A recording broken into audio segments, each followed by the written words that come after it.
സുഹൃത്തുക്കളെ, ഈ പ്രസംഗിക്കുന്ന ഞാൻ കാലകാലം പ്രസംഗിക്കൂല.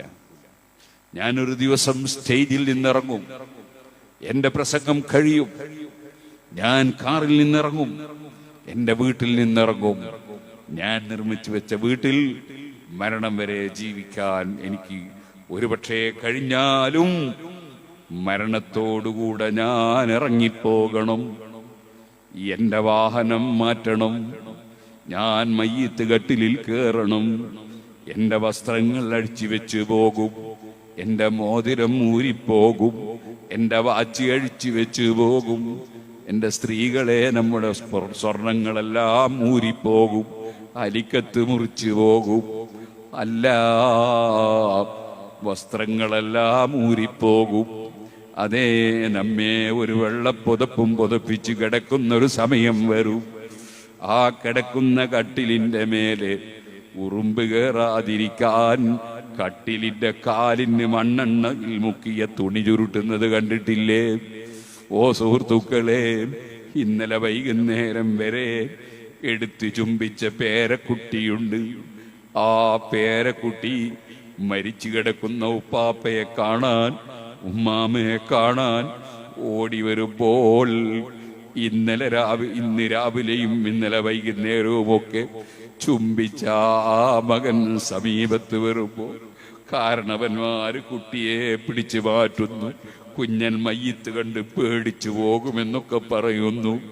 ഇങ്ങനൊരവസ്ഥ എനിക്കും നിങ്ങൾക്കും വരാനുണ്ട് കേട്ടോ. മയ്യത്ത് കട്ടിലിൽ കയറിയൊരു യാത്രയുണ്ട്. നേരത്തെ പ്രസവിച്ച ഉടനെ ഞാൻ സ്വന്തം കുളിച്ചവനല്ല, എന്നെ കൊണ്ടുപോയി കുളിപ്പിച്ചതായിരുന്നു. ഇതുപോലെ ഞാൻ മരിച്ചു കഴിഞ്ഞാലും എനിക്ക് അവസാനത്തെ യാത്രക്കൊന്നൊരുങ്ങാൻ സ്വന്തം കുളിക്കാൻ കഴിയില്ല. എന്നെ മറ്റുള്ളവർ കുളിപ്പിക്കുന്നൊരു സന്ദർഭം വരും, മറ്റുള്ളവർ എനിക്ക് തുണി പുതപ്പിക്കുന്നൊരു സന്ദർഭം വരും, എന്റെ മൂക്കിനും കണ്ണിനും തൊള്ളക്കുമൊക്കെ പരുത്തി വെക്കുന്നൊരു സന്ദർഭം വരും, എന്നെ അതാ എടുത്ത് കൊണ്ടുപോകുന്നൊരു സന്ദർഭം വരും. നേരത്തെ നല്ല കട്ടിലിന്റെ മേലെ AC റൂമിൽ കിടന്ന ഞാൻ പേര് കറക്കിയ ഞാൻ വളരെ ഇടുങ്ങിയ ഖബറിലേക്ക് എന്റെ ശരീരം ഇറക്കി വെക്കും. അവരതാ സമീപത്തുള്ള ആളുകൾ രണ്ട് കൈയും കൂട്ടിയിട്ട് മിൻഹാ ഖലഖ്നാകും വഫീഹാ നുഈദുകും വമിൻഹാ നുഖ്രിജുകും താറതൻ നുഖ്റാ. ഈ മണ്ണിൽ നിന്ന് നിങ്ങളെ പടച്ച റബ്ബാണ് നമ്മൾ. ഈ മണ്ണിലേക്ക് മടക്കുകയാണ് നിങ്ങൾ. വമിൻഹാ നുഖ്രിജുകും താറതൻ നുഖ്റാ. മറ്റൊരു സമയത്ത് നിങ്ങളെ ഈ മണ്ണിൽ നിന്ന് എഴുന്നേൽപ്പിച്ചു കൊണ്ടുവരും എന്നല്ലേ പറയുന്നത് ഖുർആൻ.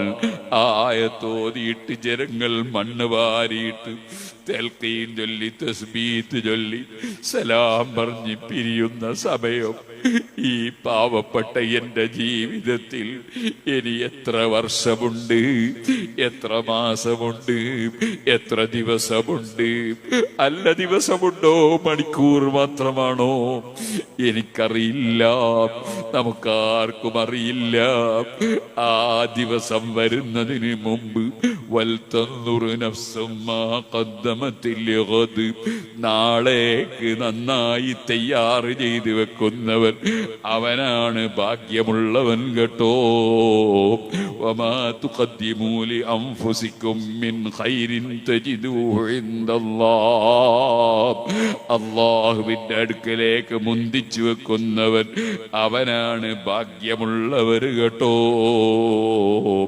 അതുകൊണ്ട് നന്നായി ഇബാദത്ത് ചെയ്യുകയും അല്ലാഹു ഹറാമാക്കിയ മദ്യവും ലഹരിയുമായി ബന്ധപ്പെടാതെ, പലിശയുമായി ബന്ധപ്പെടാതെ, ഒരിക്കലും കുടുംബ ബന്ധം മുറിക്കാതെ, ഒരിക്കലും അയൽവാസിയുമായി പിണങ്ങാതെ, ഒരിക്കലും പ്രായമുള്ളവരെ അവഗണിക്കാതെ, ഒരിക്കലും കുട്ടികളോട് ക്രൂരത കാണിക്കാതെ, ഒരിക്കലും ഭാര്യമാരെ പീഡിപ്പിക്കാതെ, ആക്രമിക്കാതെ, ചീത്ത വിളിക്കാതെ, ഒരിക്കലും ഭർത്താവിനെ വഞ്ചി വഞ്ചിക്കാതെ ഒരിക്കലും ഹറാമുകളിലേക്ക് വഴുതിപ്പോകാതെ അതാ ശരിയായ തഖ്വയിലായി ജീവിച്ച് മരിക്കണമെന്ന് എന്നോടും നിങ്ങളോടും വസിയത്ത് ചെയ്ത് അതിനൊരു ഭാഗ്യം ഈ പാവപ്പെട്ട എനിക്ക് കിട്ടാൻ വേണ്ടി എൻ്റെ പ്രിയപ്പെട്ട ഉമ്മമാര് ദുആ ചെയ്യണം, കാരണവന്മാര് ദുആ ചെയ്യണം, മുഅ്മിനീകൾ, മുതഅല്ലിമീകൾ, സയ്യിദന്മാര്, അലിമീകൾ എല്ലാവരും ആ ഒരു ഭാഗ്യത്തിന് വേണ്ടി ദുആ ചെയ്യണമെന്ന് വസിയത്ത് ചെയ്ത് ഞാൻ എൻ്റെ വാക്കുകൾ നിർത്തട്ടെ. അർഹമുർ റഹീമീനായ അൽ മലിക്കുൽ ജബ്ബാറായ രാജസയ്യിദായ റഹ്മാനേ, ഞങ്ങളെ മജ്ലിസ് നീ ദുആക്ക് ഇജാബത്തുള്ള മജ്ലിസായി ഞങ്ങളിൽ നിന്ന് ഖബൂൽ ചെയ്യണേ അല്ലാഹ്.